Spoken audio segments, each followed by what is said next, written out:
Hi everybody, कैसे हैं आप लोग। I hope everyone is doing great. आप सभी लोग बहुत अच्छे हैं और रेगुलरली पढ़ाई भी कर रहे होंगे।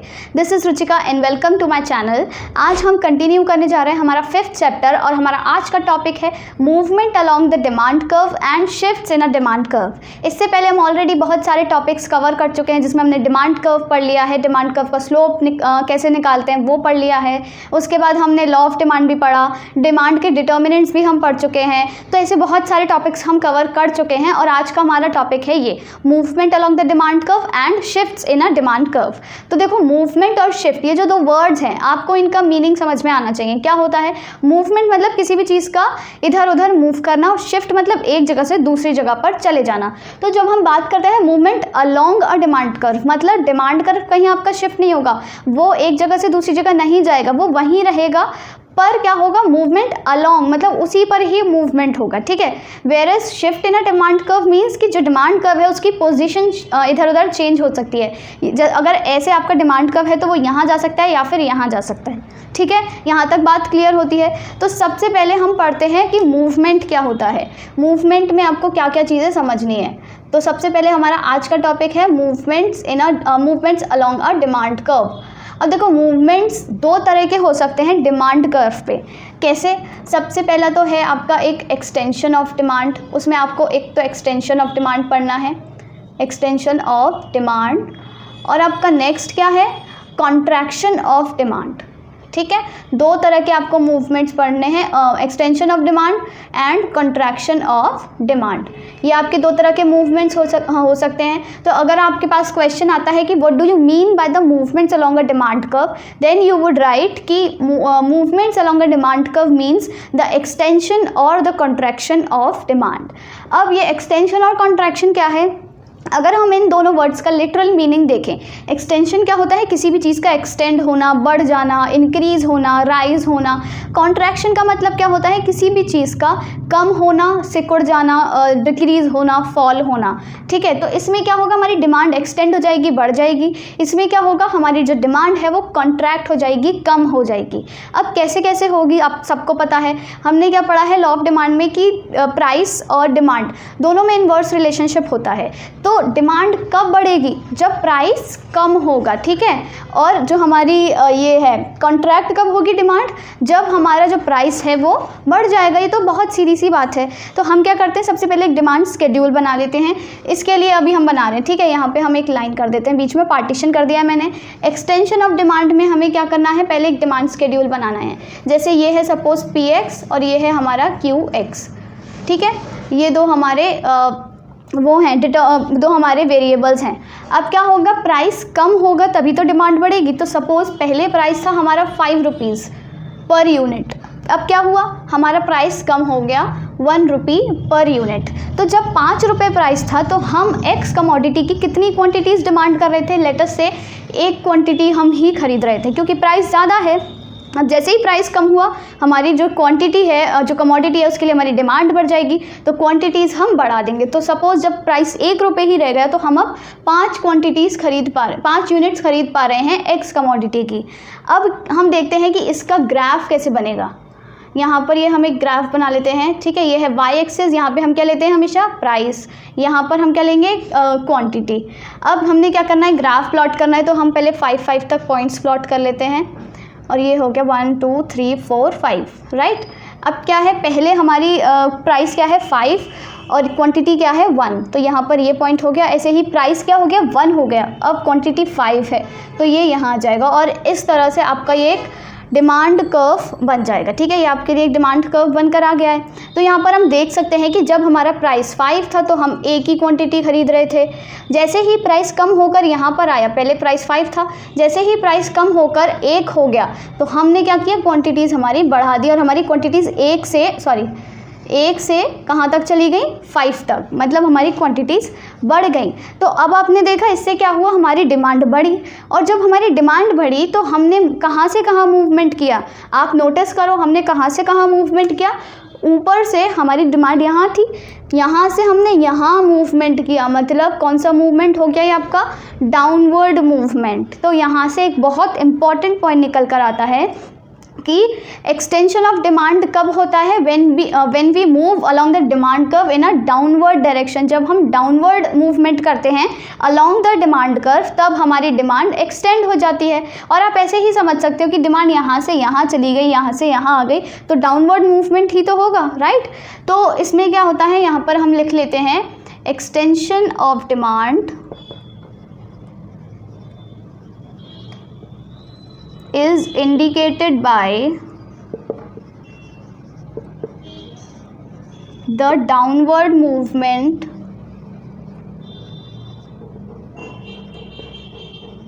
along the demand curve। ठीक है, along the डिमांड कर्व, मैं शॉर्ट में लिख देती हूँ DC।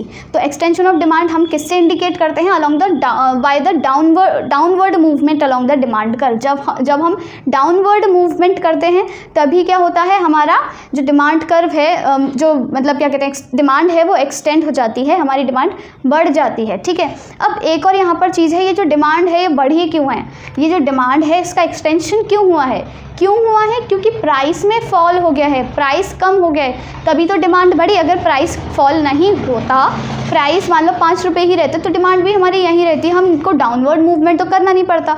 तो इससे एक और चीज़ क्या समझ आती है कि it is the result of fall in own price of the commodity. यहाँ पर हम प्राइस नहीं लिखेंगे, own price of the commodity. ठीक है, मतलब जो कमोडिटी है उसके खुद के प्राइस में जो फॉल हुआ है, उसी वजह से हमारी क्या हुआ है, डिमांड एक्सटेंड हो गई है। और डिमांड जो एक्सटेंड होती है हम उसे किससे शो करते हैं, किससे इंडिकेट करते हैं, by the downward movement along the demand curve. तो ये 2 पॉइंट्स थे जो आपको इस एक्सटेंशन में याद रखने हैं, राइट। आई होप समझ आ गया होगा, बहुत ईजी था। अब आते हैं हम कॉन्ट्रैक्शन पर, जस्ट इसका ऑपोजिट है, बिल्कुल इसका ऑपोजिट है। कैसे, अब देखो हम इसमें क्या करना है, हमको डिमांड कॉन्ट्रैक्ट करनी है, कम करनी है। अब जब डिमांड कम होगी, वो उसका रीज़न क्या होगा कि प्राइस बढ़ेगा तभी तो डिमांड कम होगी।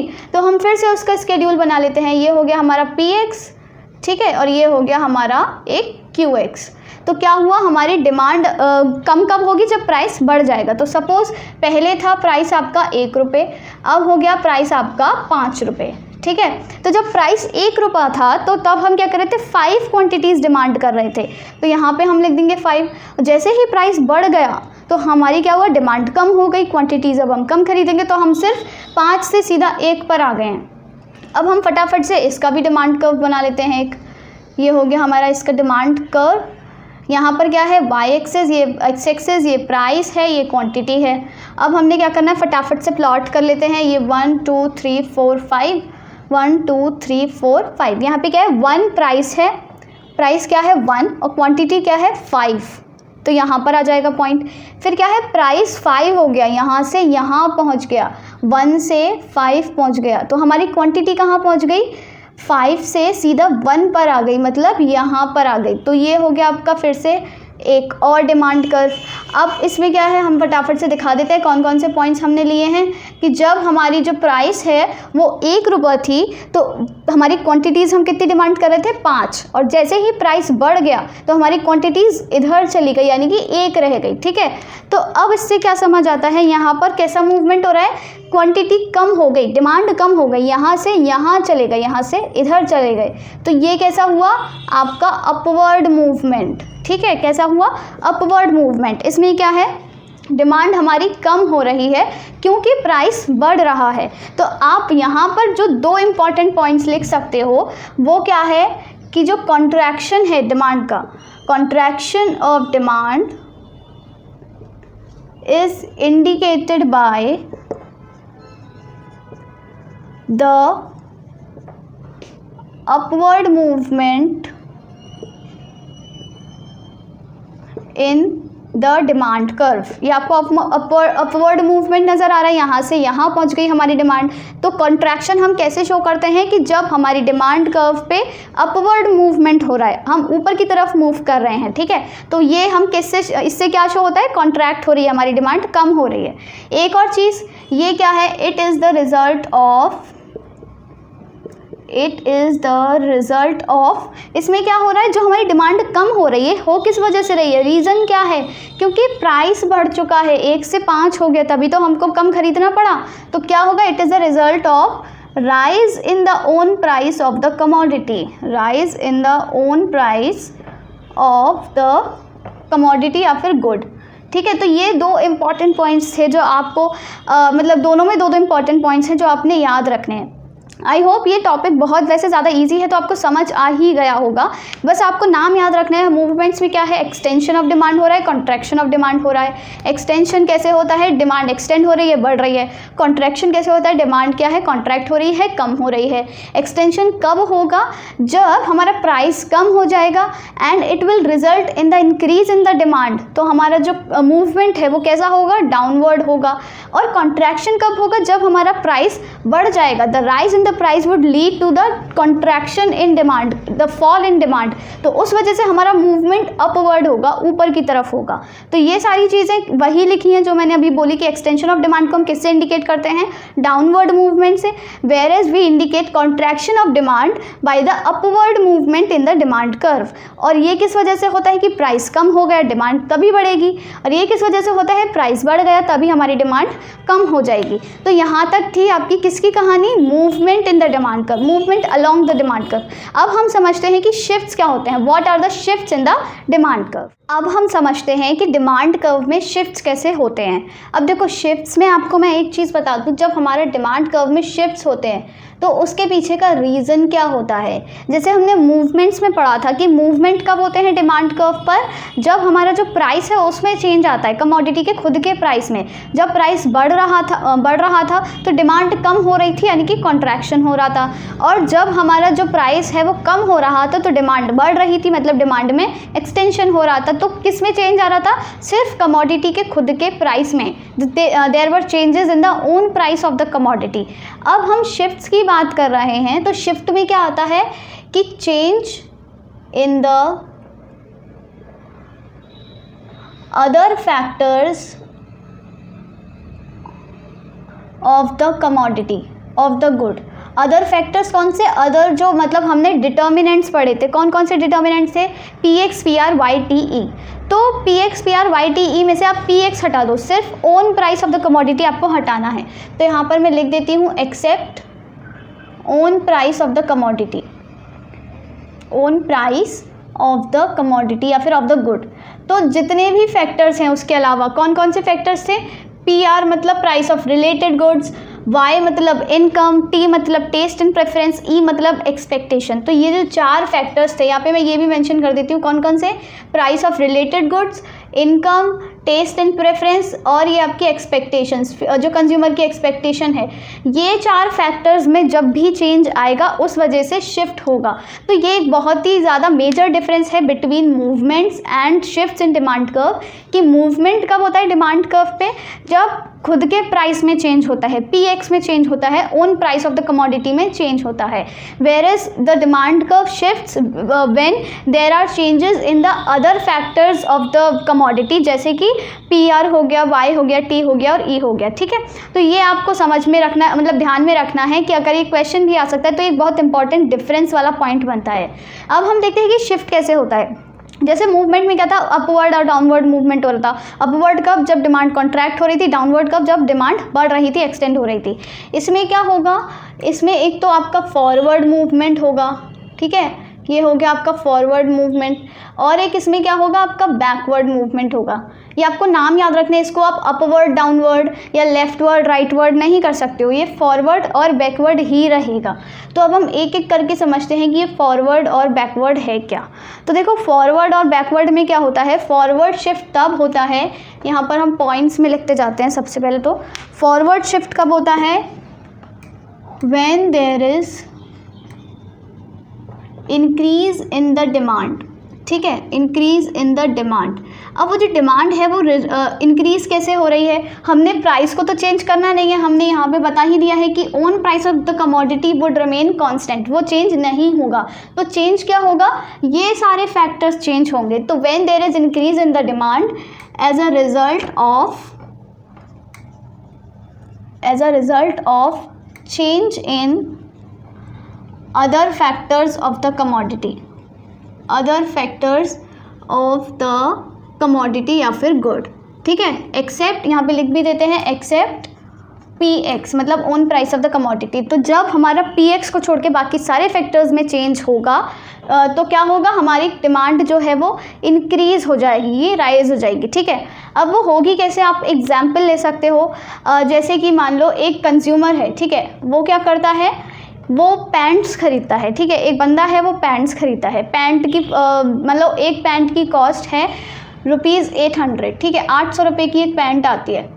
तो जब मान लो उसकी इनकम थी, वो 50,000 रुपये कमाता है, तो वो क्या करता है, उन 800 रुपये की मतलब एक यूनिट से वो क्या कर पा रहा है, जैसे सपोज़ 5 पैंट्स खरीद पाता है, ठीक है।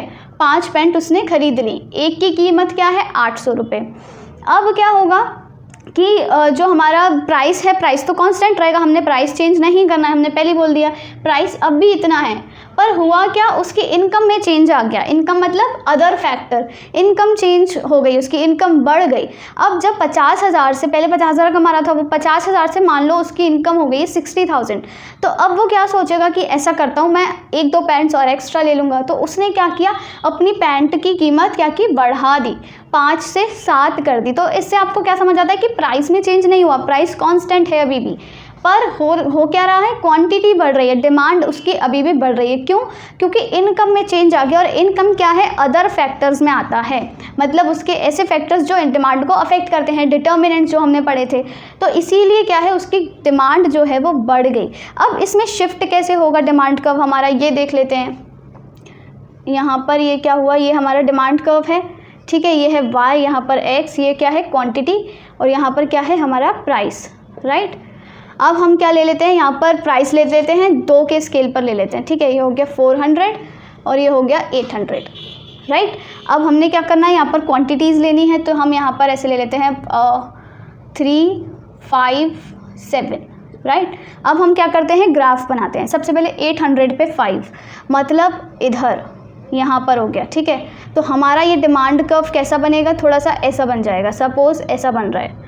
अब हमने क्या किया, प्राइस तो हमारा कांस्टेंट है, हमारी यूनिट्स बढ़ गई हैं, डिमांड बढ़ गई है। तो 800 पे अब 7 है, यानी कि यहाँ, ठीक है। तो अब हमारा डिमांड कर्व क्या हुआ, ऐसे इधर बन गया। तो आप ये नोटिस करो कि यहाँ पर प्राइस क्या है, कांस्टेंट है, प्राइस में कोई चेंज आया नहीं, तो प्राइस आपका ये कांस्टेंट है। ये क्या है, आपका D1 है, डिमांड कर्व 1, और ये D2 यानी कि डिमांड कर्व 2। तो आप अब इसमें ये चीज़ नोटिस करो कि शिफ्ट कहाँ हो रहा है, पहले ये था D1 ओरिजिनल है, D2 पर शिफ्ट हो गया, मतलब राइटवर्ड शिफ्ट हो रहा है। तो एक मोस्ट इम्पॉर्टेंट पॉइंट क्या निकल कर आता है कि when there is forward movement, the demand curve shifts to right। तो मतलब हमारा जो डिमांड कर्व है वो राइट वर्ड शिफ्ट हो जाएगा जब हमारी डिमांड इंक्रीज होगी, ठीक है।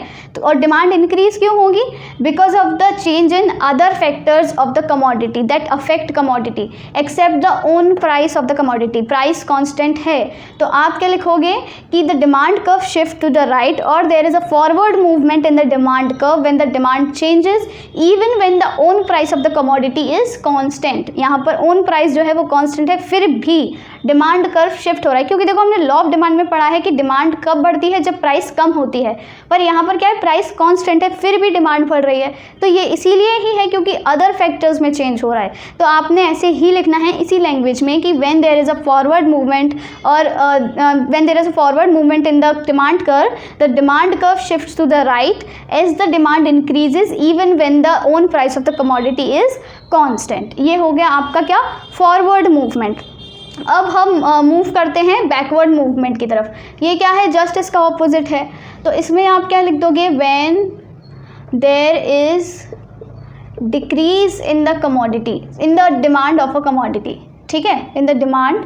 क्यों, एज अ रिजल्ट ऑफ, इसमें भी किसका रिजल्ट है, changes in other factors, changes in determinants of the commodity, determinants of the demand, sorry, determinants of the demand except price own price of the commodity, मतलब आपका जो P x है वो change नहीं होगा, उसके अलावा सब चेंज हो सकता है और उसी वजह से हमारी जो डिमांड है वो डिक्रीज़ हो जाएगी। अब देखो डिक्रीज़ कैसे होगी, पहले क्या था उसकी वही एग्जांपल ले लेते हैं हम। यहाँ पर पी एक्स हो गया, यहाँ पर हमारा क्यू एक्स हो गया। पहले भी 800 रुपये की पैंट आ रही थी, ठीक है, पहले क्या थी उसकी 5000 थी, जो इनकम थी वो 50,000 थी, तो वो क्या कर रहा था 5 पैंट्स खरीद रहा था। अब क्या हुआ, बाई चांस पता नहीं क्या हुआ, उसकी इनकम क्या हो गई, सपोज़ 30,000 ही रह गई, ठीक है। तो अब क्या होगा, उसकी इनकम 30,000 रहेगी, पर ऐसा नहीं है ना प्राइस चेंज हो जाएगा। भाई हम सोचें कि इस बंदे की इनकम कम हो गई है तो हम अपनी ना पैंट का प्राइस कम कर देते हैं, ऐसा कोई करता है नहीं। तो पैंट का प्राइस तो 800 रुपये रहेगा। अब वो क्या करेगा, उसकी क्वांटिटीज़ कम खरीदा करेगा, वो सोचेगा थोड़ा चलो कम में खर्चा चला लूँ, 1-2 बार रिपीट कर लूँगा एक पैंट। तो 5 से वो किस पर आ गया, मान लो 2 पर आ गया। तो अब इसका ग्राफ कैसे बनेगा, अब इसका ग्राफ ऐसे बनेगा कुछ, ये हो गई हमारी वाई एक्सिस, ये एक्स एक्सिस, यहाँ पर हम फिर से वही ले लेते हैं, ये हो गया यहाँ पर, रुको 2 3 4 5, 2 3 4 और ये 5, यहाँ पे हमारा ये स्केल है 400 और ये 800। ये क्या चीज़ है, प्राइस है आपका, ये है आपकी क्वांटिटी। अब क्या करना है, पहले क्या था 800 पे वो 5 यूनिट्स खरीद पा रहा था, मतलब यहाँ तो आपका डिमांड कर्व कैसा था, कुछ ऐसा, ठीक है, ये टेढ़ा कैसे हो गया, यहाँ पर कुछ ऐसा। अब क्या है, वो उसकी इनकम कम हो गई तो वो 800 में सिर्फ 2 ही पैंट खरीद पाता है, 2 पैंट खरीद पाता है, मतलब यहाँ पर आ जाता है वो। तो ये आपका डिमांड कर्व कुछ ऐसा बन गया, ठीक। अब आप देखो इसमें भी क्या है, आपका जो प्राइस है वो कांस्टेंट है, ये हो गई आपकी प्राइस, यहाँ पे प्राइस लिख देना, ठीक है। और ये क्या है, आपका D1 है, ये आपका D2 है। और जो हमारा कर्व है वो किधर शिफ्ट हो रहा है, पहले 5 थी यानी कि यहाँ, फिर दूसरे बार में 2 यूनिट्स खरीद रहा है, पहले वो क्या खरीद रहा है 5 यूनिट्स, और फिर वो किस पर आ गया 2 पर आ गया, मतलब आपका जो शिफ्ट है वो लेफ्टवर्ड शिफ्ट हो रहा है। इतनी बात समझ आई। तो आपने क्या करना है, ये समझना है कि जो बैकवर्ड शिफ्ट है पीछे की तरफ कब शिफ्ट होगा, जब हमारा जो डिमांड कर्व है वो लेफ्टवर्ड शिफ्ट करेगा, उसको हम बैकवर्ड शिफ्ट बोलेंगे, ठीक है। तो आपने यहाँ पर लिख लेना है when there is backward movement the demand curve shifts to left, मतलब जो हमारा डिमांड कर्व है वो कहाँ को शिफ्ट हो जाएगा, लेफ्ट। और होगा क्यों, because there is an decrease और fall in the quantity demanded even when the price of the own price of the commodity is constant. वही सब जगह एक ही लाइन छापनी है, बस आपको कॉन्सेप्ट दिमाग में रखना है। अब देखो यहाँ तक हो गया कि फॉरवर्ड बैकवर्ड शिफ्ट होगा, क्यों होगा, कैसे होगा, वगैरह वगैरह। अब हमने ये जानना है कि जो अदर फैक्टर्स हैं वो कैसे कैसे अफेक्ट कर सकते हैं। अभी हमने सिर्फ इनकम वाला एग्जांपल लिया था कि इनकम चेंज हो रही है, इनकम कम ज़्यादा हो रही है, पर फैक्टर्स हैं क्या क्या, आपके ये सारे फैक्टर्स हैं, 4 फैक्टर्स हैं। तो हमने सिर्फ अभी तक इसको पढ़ा कि इस वजह से अगर होता है तो डिमांड कर्व ऐसे ऐसे शिफ्ट हो जाएगा, यहाँ पर पीछे की तरफ शिफ्ट हो जाएगा। तो हम यहाँ पर समझ लेते हैं एक बार सारे एग्जाम्पल्स के थ्रू, सारे डिटर्मिनेंट्स के थ्रू कि कब कब किस में कैसे चेंज होगा, तो हमारे डिमांड कर्व पे क्या इम्पैक्ट पड़ेगा। तो सबसे पहले हम फॉरवर्ड मूवमेंट में देखते हैं। फॉरवर्ड में क्या है, लेफ्ट से राइट की तरफ शिफ्ट हो रहा है, ये हमने पढ़ लिया। तो होगा क्या, सबसे पहले कि एक तो इनकम जब इंक्रीज होगी, शॉर्ट में लिखूंगी मैं, बिल्कुल शॉर्ट में, कि when the income of the consumer increases the demand curve shifts from left to right और there is a forward shift in the demand curve. ये हो गई हमारी इनकम वाला, ये जो हमने पढ़ चुके हैं। फिर आता है price of related goods. Related goods में हमने क्या पढ़ा था, 2 तरह के गुड्स थे, सप्लीमेंट्री गुड्स और कॉम्प्लीमेंट्री गुड्स, ठीक है, सॉरी सब्सटीट्यूट गुड्स और कौन से, कॉम्प्लीमेंट्री गुड्स। सब्सटीट्यूट गुड्स क्या होते हैं, जैसे टी और कॉफ़ी हो गया। तो जब हमारा प्राइस बढ़ जाएगा, when the price of substitute goods rises, ठीक है, जब हमारा सब्सटीट्यूट गुड्स का प्राइस बढ़ जाएगा तो क्या होगी, हमारी जो डिमांड है वो बढ़ जाएगी, ठीक है, डिमांड इधर की तरफ शिफ्ट हो जाएगा, डिमांड का राइट वर्ड। और इसमें एक और कौन सा था, कॉम्प्लीमेंट्री गुड्स। तो when the price of complementary good falls, तो कॉम्प्लीमेंट्री गुड्स का जब प्राइस फॉल होगा, कम होगा, तब हमारा जो डिमांड कर्व है वो राइट वर्ड शिफ्ट हो जाएगा। अब ये हो गया हमारा कौन सा, प्राइस ऑफ रिलेटेड गुड्स। अब हम देखते हैं टी, यानी कि टेस्ट ऑन प्रेफरेंसेस। तो टेस्ट और प्रेफरेंसेस में मैं यहाँ लिख देती हूँ कि when the taste and preferences change in the favour of good, मतलब उस गुड के फेवर में जब चेंज होंगे, मतलब जैसे कि अगर जैसे सपोज अभी गर्मी है और हम स्वेटर की बात कर रहे हैं, जो हमारी कमोडिटी है वो एक्स है, तो जब हमारे टेस्ट और प्रेफरेंसेस उसकी तरफ उसके फेवर में चेंज हो जाएंगे। कैसे? जब सर्दी आ जाएगी तो हमारे जो टेस्ट और प्रेफरेंसेस हैं वो उस कमोडिटी के फेवर में चेंज होंगे, तब उस कमोडिटी की डिमांड बढ़ जाएगी, भले ही उसका प्राइस जो है वो कांस्टेंट रहेगा। और लास्ट क्या था? एक्सपेक्टेशंस, मतलब कि यहाँ पे मैं लिख नहीं रही हूँ, एक्सपेक्टेशंस में क्या आएगा कि मतलब जब कंज्यूमर एक्सपेक्ट करेगा कि भाई आगे जाके in near future the availability of this commodity can be acute, मतलब कम हो सकती है, तो वो अचानक से उसकी डिमांड बढ़ा देगा। इसी वजह से क्या होगा, हमारी जो प्राइस है जो हमारी डिमांड कर्व है वो राइटवर्ड शिफ्ट हो जाएगा, यानी कि फॉरवर्ड मूवमेंट, फॉरवर्ड शिफ्ट हो जाएगा, सॉरी हाँ सही है, फॉरवर्ड शिफ्ट हो जाएगा। ये हो गया, समझ आ गया। इसी तरह आपको यहाँ पर लिखना है, सेम इसी में लिखना है, बिल्कुल इन चीज़ों का ऑपोजिट। क्या कि इनकम तो एक तो डिक्रीज हो जाएगी, ये तो हमने पढ़ ही लिया। फिर क्या होगा, जो सब्सटीट्यूट गुड्स हैं, प्राइस ऑफ सब्सटीट्यूट गुड्स, वो क्या होगा आपका कम हो जाएगा। फिर तीसरा क्या है, प्राइस ऑफ कॉम्प्लीमेंट्री गुड्स, वो बढ़ जाएगा।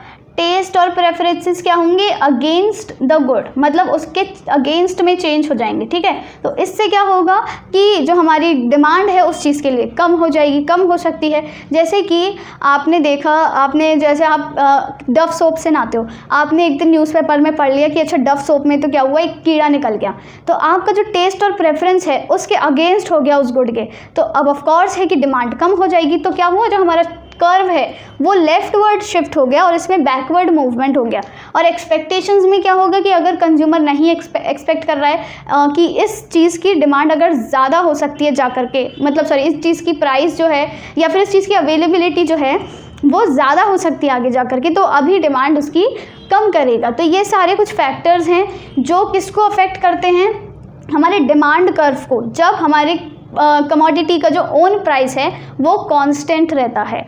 तो ये आपको हमेशा याद रखना है। सबसे जो बेसिक और मेजर डिफरेंस है between the movements and shift की, मूवमेंट में क्या होता है, own price of the commodity से ही मतलब शिफ्ट मूवमेंट होगा, सिर्फ ओन प्राइस में चेंज आएगा तभी मूवमेंट होगा। शिफ्ट में क्या है, ओन प्राइस के अलावा जितने भी फैक्टर्स हैं ये चार, इनमें चेंज होगा तब हमारा जो है डिमांड कर्व वो शिफ्ट हो जाएगा। तो यहाँ तक की कहानी थी हमारी movements along the demand curve and shift in a demand curve. ये दो टॉपिक पूरे दो कॉन्सेप्ट जो है वो पूरे कंप्लीट हो चुके हैं। अब हम एट लास्ट मतलब फाइनल इसका जो दोनों के बीच का डिफरेंस है वो जल्दी से देख लेते हैं। अब हम पढ़ते हैं कि हमारा जो ये दो टॉपिक्स हमने पढ़े हैं कि movements along a demand curve and shifts in a demand curve, इन दोनों में बेसिक डिफरेंसेस क्या होते हैं, ठीक है। तो सबसे पहले हम यहाँ पे पढ़ेंगे मूवमेंट और शिफ्ट्स में differences.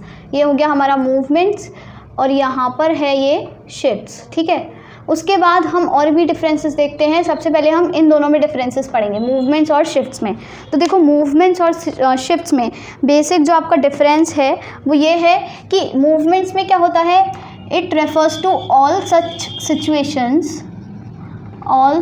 Situations when the demand changes as a result of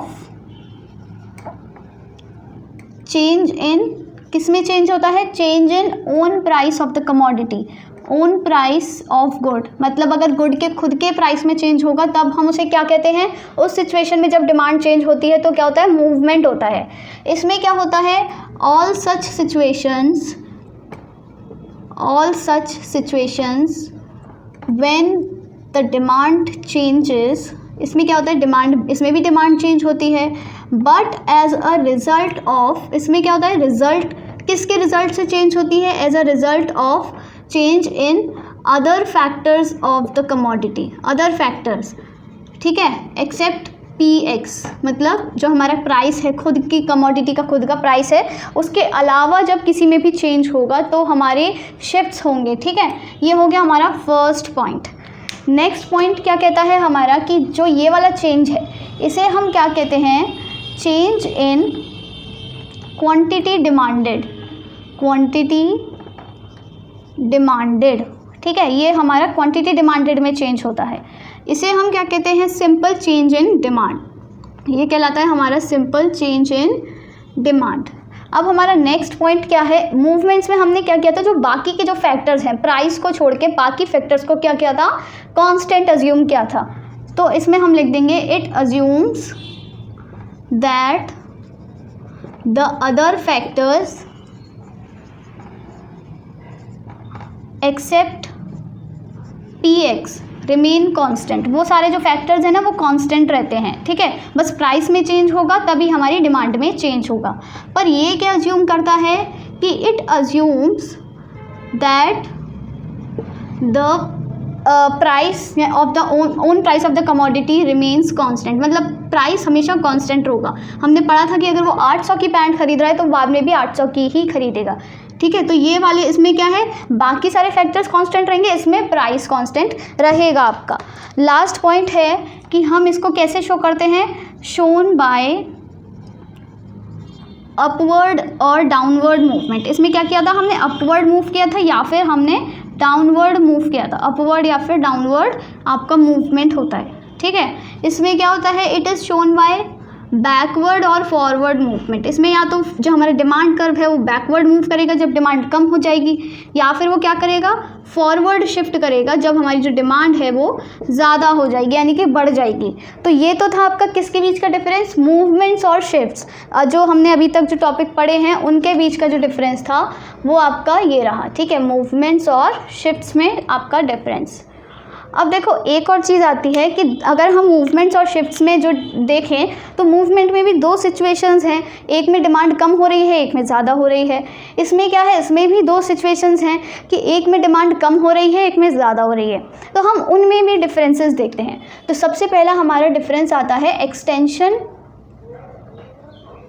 और फॉरवर्ड शिफ्ट में। एक्सटेंशन ऑफ डिमांड मतलब यानी कि जब डिमांड नीचे की तरफ मूव करता है, हमारा जो डिमांड कर्व है वो डाउनवर्ड मूवमेंट करता है। इसमें क्या है, फॉरवर्ड जब मूव करती है तब भी डिमांड बढ़ती है, इसमें भी डिमांड बढ़ती है। तो हम इन दोनों के बीच का डिफरेंस देखते हैं कि इन दोनों में क्या आपके बेसिक डिफरेंसेस हो सकते हैं, ठीक है।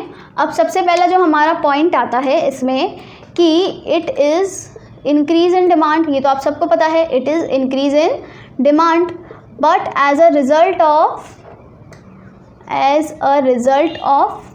Increase in the prices, sorry I mean decrease in the prices, ठीक है। जब प्राइस डिक्रीज होता है तब आपका क्या होता है, डिमांड इंक्रीज होती है, decrease in the price of the commodity, price of good.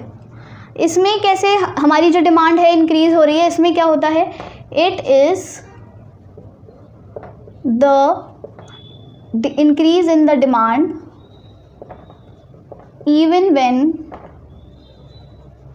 the own price of the commodity मतलब px जो है remain constant। ये आपका हो गया फर्स्ट डिफरेंस। इसमें कैसे डिमांड इंक्रीज होती है जब प्राइस कम हो रहा है, पर इसमें कैसे इंक्रीज होती है, प्राइस जब कांस्टेंट रहता है तभी इंक्रीज हो जाती है, राइट। इसमें क्या है, इट अज्यूम्स, देखो डिफरेंसेस बहुत ही सिंपल हैं, बहुत ज़्यादा सिंपल, बस आपने एक बार पढ़ना है और आपको जो मैंने इससे पहले पढ़ाए हैं दोनों टॉपिक्स शिफ्ट और मूवमेंट उनको दिमाग में रखना है, उनके जो ग्राफ्स हैं वो दिमाग में रखने हैं, तो आप डिफरेंसेस अपने आप ही क्रिएट कर सकोगे। तो ये क्या अज्यूम करता है, एक्सटेंशन में क्या है अभी हमने पढ़ा, ये क्या अज्यूम करता है कि it assumes that other factors except px remain constant. वही पॉइंट है बिल्कुल, क्योंकि इसमें क्या होता है, px के अलावा सारे फैक्टर्स कांस्टेंट है, बस px चेंज हो रहा है मतलब px डिक्रीज हो रहा है तो हमारी डिमांड बढ़ रही है। ये क्या अज्यूम करता है, it assumes that px is constant. इसमें px कांस्टेंट रहता है। इसमें किस में चेंजेस होते हैं, अदर फैक्टर्स में जो हैं वो चेंजेस होते हैं। अब ये जो हमारा एक्सटेंशन है इसे हम कैसे शो करते हैं, कैसे डिपिक्ट करते हैं, शोन बाय, एक्सटेंशन कब होता है, डाउनवर्ड मूवमेंट, ठीक है, shown by downward movement along the demand curve. Demand curve पे आपका डाउनवर्ड मूवमेंट होगा तभी आपका क्या होगा, एक्सटेंशन हो जाएगा डिमांड का, डिमांड बढ़ जाएगी। ये किससे शो करते हैं हम, फॉरवर्ड मूवमेंट में क्या होता है, shown by the rightward movement, इसमें क्या होता है, डिमांड कर्व हमारा राइट की तरफ मूव कर देता है, तो rightward shift in the demand curve, right. तो ये हो गए आपके किसके, एक्सटेंशन और फॉर एक्सटेंशन मतलब अलॉन्ग मूवमेंट में जो एक्सटेंशन आता है, और फॉरवर्ड किस में आता है, शिफ्ट में। तो एक्सटेंशन वाला मूवमेंट और फॉरवर्ड वाला शिफ्ट, इसमें आपके क्या हो गए, ये आपके डिफरेंसेस हो गए। अब देखो एक बेसिक लास्ट डिफरेंस बचा है, ये मैं आपको बताती हूँ, ये आपका आज का होमवर्क क्वेश्चन है, ठीक है। What is the difference between contraction of demand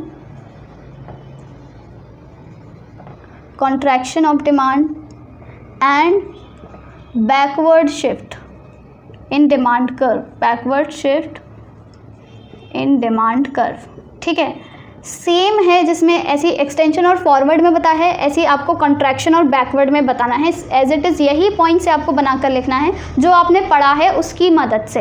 तो ये आपका होमवर्क क्वेश्चन है, जो जो इसका आंसर देगा, सबसे पहले जो आंसर देगा उसका कमेंट मैं पिन करके रखूँगी। तो आई होप आप इस क्वेश्चन का आंसर जल्दी से कर दोगे, क्योंकि आपने अभी सारी चीज़ें बहुत अच्छे से पढ़ी हैं। और अगर नहीं समझ आता है, वीडियो को एक बार और देख लो, रिवाइज़ कर लो, फिर भी नहीं समझ आता है तो आप कॉमेंट कर सकते हो। आपकी कोई भी क्वेश्चन है, क्वेरी है, डाउट है, कंफ्यूजन है किसी भी चीज़ में, किसी पॉइंट को लेके, किसी ग्राफ को लेके, तो आप मुझसे डेफिनेटली पूछ सकते हो, या फिर आप कोई सजेशन भी देना चाहते हो तो आप वो भी बता सकते हो। तो आई होप आपको आज का लेक्चर अच्छा लगा होगा, आपने इसको पसंद किया होगा, आपको समझ में आया होगा। तो इसी बात पे जल्दी से चैनल को सब्सक्राइब कर लें, वीडियो को लाइक और शेयर करना ना भूलें।